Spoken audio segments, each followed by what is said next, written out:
It's Children's Mental Health Week, and we're exploring the power of paying attention to what's going on inside, discovering clues from our thoughts, our feelings, and our bodies. Hello, I'm Kathryn Lovewell, author of The Inner Detective Journal, a gentle guide to help young children make sense of their inner world, especially when life feels difficult. We are shining a light on the importance of children's mental health, so every child has the opportunity to learn skills to respond to themselves kindly when things go wrong, which they inevitably will. So let's hear from one of our special guests now.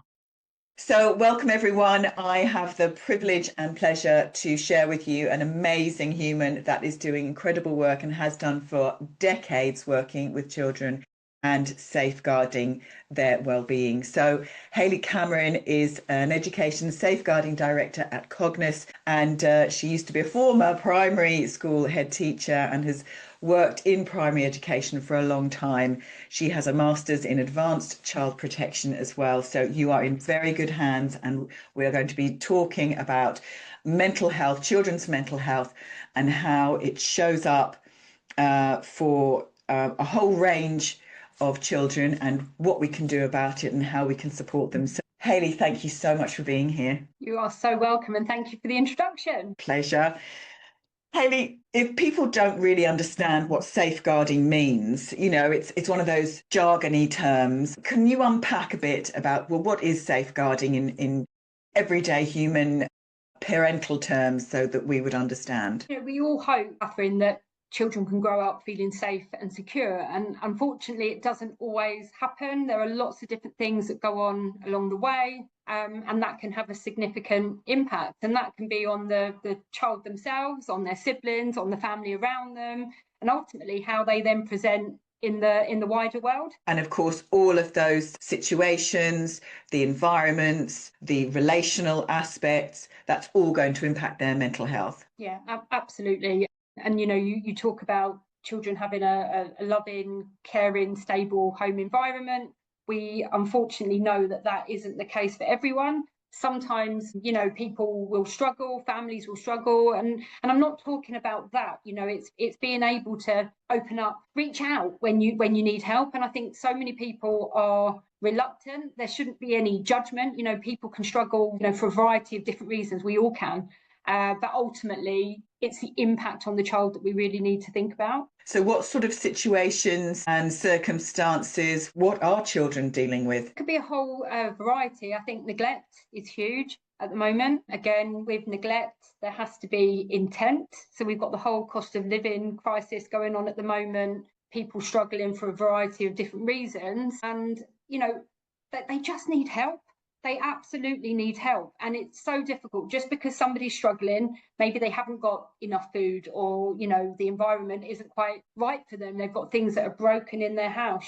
People can't afford some of these things that people would say are basic necessities. Now, I'm not saying that that means the child is being neglected, but it does say that help is needed, and families need to be able to have that safe space to say, do you know what, this is happening for me. I think we've heard of families who, are not like parents who are not eating themselves so that their children can eat. So we've got children coming in saying that, maybe they're cold, or they haven't, and the parents say we haven't been able to put the heating on. Parents who are juggling a number of different jobs to try and make ends meet.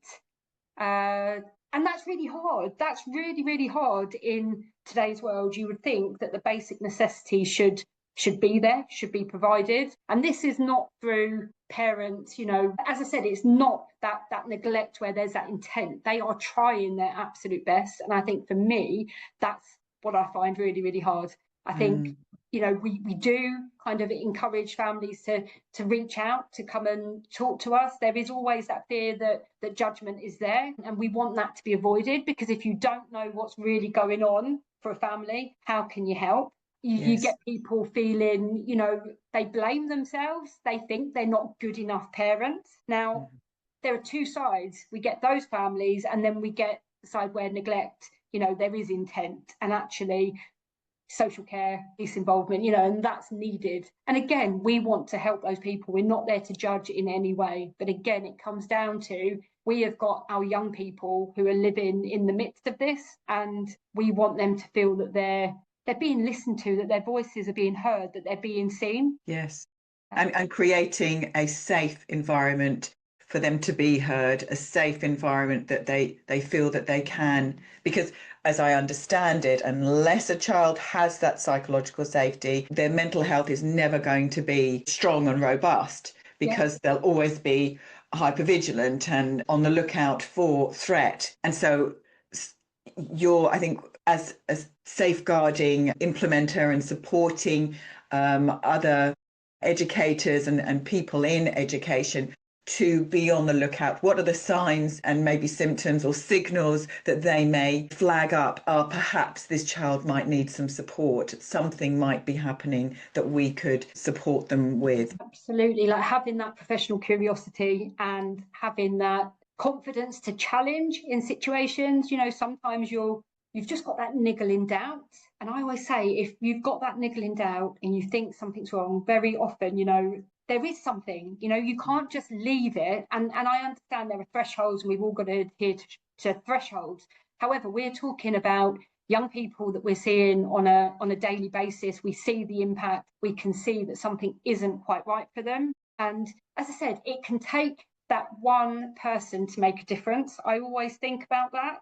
And I think, again, if children are anxious or they're struggling with their mental health, education milestones, they're not going to be met. There are different things going on for that child. And I think that's what we need to really focus on. We want them to feel, we've said again, feel safe and secure. And once they're safe and secure, then the other things can happen. But I think people often struggle, maybe with behaviours that they're showing, because people aren't really understanding what is happening. And very often, it can be really hard when you're in the classroom and you're seeing, behaviour that challenges. However, it's so important to look for the reasons beyond that behaviour. I think, yes, behaviour is a form of communication, and yes. They're reaching out for something, and it doesn't always come across in the right way because they may not know what that is, but they are shouting to be seen and to be heard. And I think it's a huge job for everyone, that everyone is so committed to, making sure our children have the best start in life. But I think, as part of that is acknowledging that not everyone has the same experiences, the same home lives, and often school can be that safe space. And it's that space where you do see them every day. And if you have noticed a difference in any way, shape or form, it cannot go unnoticed, unreported. It's all about building that bigger picture and piecing together all those bits of the jigsaw, because it can be heartbreaking. You can see something, you want them to talk to you. They don't always tell you what's happening.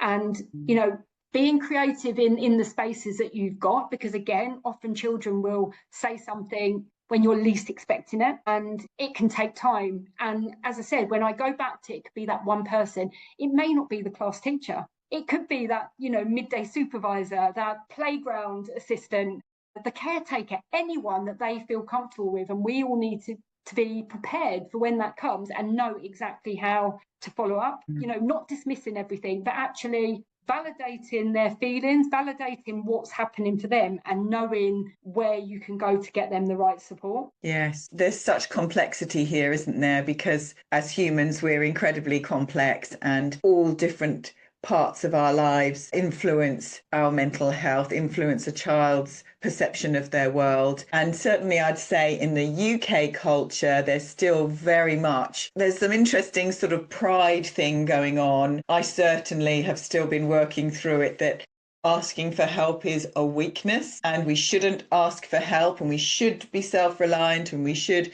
But actually what my self-compassion practice has really helped me develop is the ability to ask for help, the ability to say, actually, I'm really struggling. I need someone to help me with this, whether it's my physical health, whether it's my mental health, my emotional, my spiritual. There's people out there that will be ahead of us. They'll be there with experience that we haven't necessarily had yet. And of course, that's what we want for our children, that they feel safe enough to ask and say, actually, I'm struggling, whether it's with their spelling, or their reading and writing, or whether it's actually, I don't want to go home. And exactly that. We've got some fantastic teams working within Cognos to support our young people, and especially around mental health. And I think, when we're asking what's going on for them, yes, we're talking about neglect, cost of living crisis, parenting capacity, there are things, bereavement, loss. In schools, you're often hearing about school refusers or emotionally based school avoidance. That is a big thing, and it can be really easy when people say, but you've just got to get the children into school. But some of them are struggling in ways that you just can't imagine. And of course, we want them to have an education. We want them to be in school. We want to work out the barriers to them accessing. But I think part of that kind of comes from that connection with them and trying to build those relationships without judgment. And that's with the families, really understanding what is going on for that child, their family. And it's the connections that you build around that.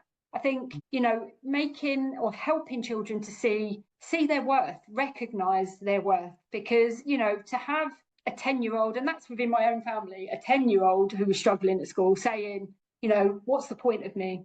And, those kind of things, that really got me, especially working in education. And of course, you can say all the right things or the things that you think are the right things. But again, that came at a time of, significant kind of grief, loss. It'd been the pandemic, struggling in a mainstream school, just really, really struggling. But to hear those words, that absolutely crushed me, because I'm thinking this should be the time when, we're really seeing them for who they are. We're building on their strength, where they've got those people in schools who they feel connected with, they're able to make friends. And it was a struggle. And I think now that he is in a school, a specialist school that is absolutely right for him, you're seeing him thrive. But while he was going through that, not wanting to do anything, wanting to stay in bed, not wanting to get up. Now, those are things that you would not expect a 10-year-old to be having to deal with. And I think, of course, that's the professionals who have got involved to help. That's looking at ourselves as a family, what can we put in place? But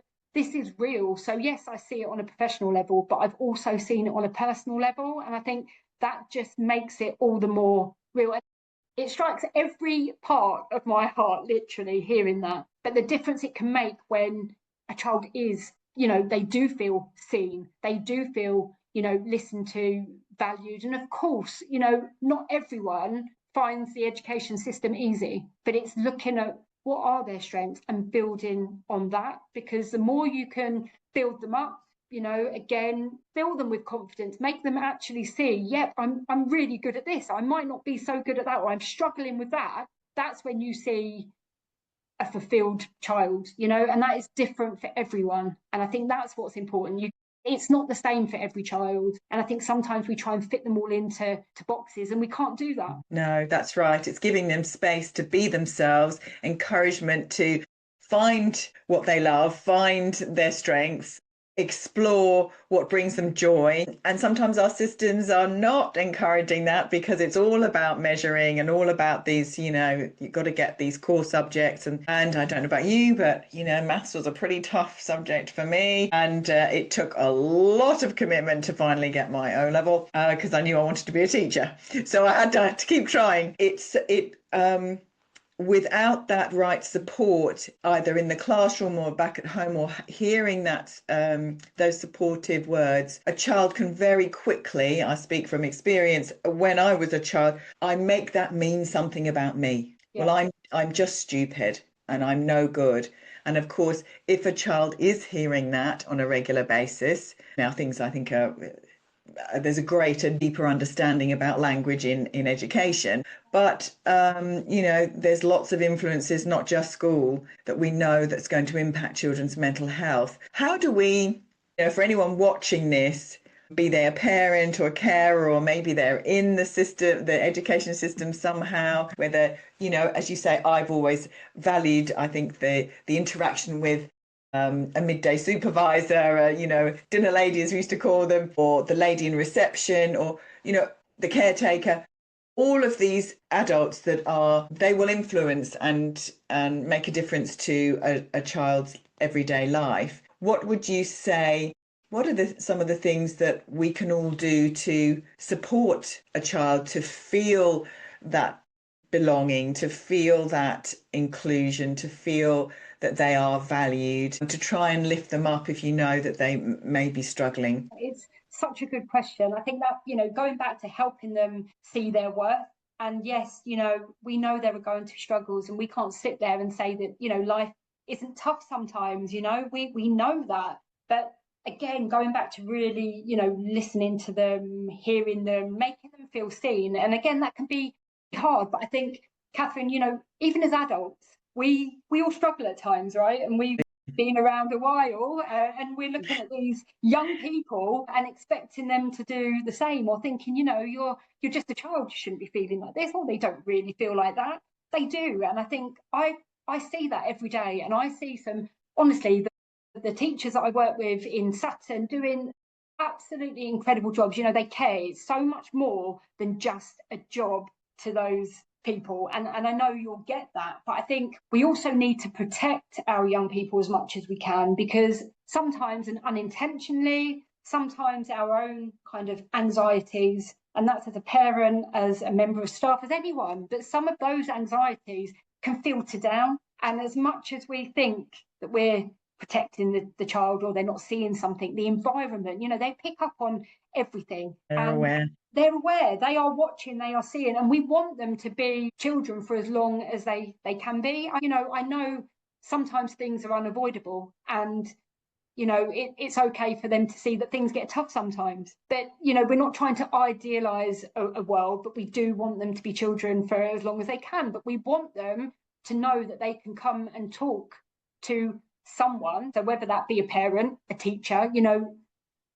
I wouldn't mind, with my own children, whether, they went to, I wouldn't mind, as long as they were talking to somebody. I'd like to feel that they would come to me, but we know that's not always the case, and that's all right. Just the fact that they can have those conversations, and when they are struggling, really open up and not fear that, they're being judged, or they're not good enough, or they can't do this. It's helping to build them up and giving them the tools to do that. And as I said, there is no quick fix for it, but we're seeing this more and more children, anxious, struggling with their mental health, being unable to access school, being unable to access some of the things that you'd expect a child to absolutely love, enjoy, and thrive on.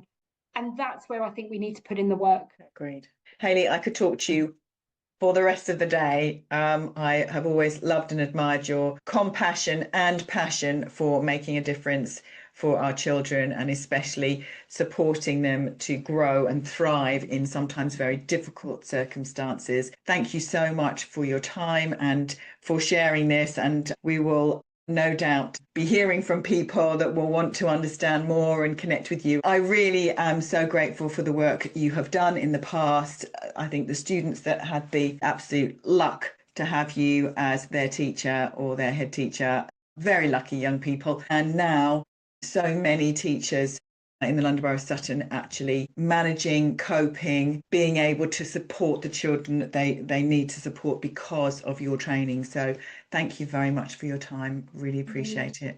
You are so welcome. And I can honestly say, really grateful for the opportunity, and just to say that every child that I taught, and that was a lot of children, you don't forget. No, you do not forget. And each and every one of them made me who I am today. All of those experiences, the good, the bad, the challenging, it is definitely why I'm doing what I'm doing today. And we put the work in, but there is still a lot more to be done. Thank you for having me. And yeah, more than happy for anyone to reach out, have a further conversation. So thank you so much. Have you found this curious conversation helpful? The Inner Detective Journal might be just what you need. It's a gentle, powerful way to help young children build lifelong coping skills with kindness from within. Click the link to get your copy for your child, your class, maybe your entire organisation if they've got children, so you can help them through the tough times. Let's keep listening and keep supporting children's mental health together.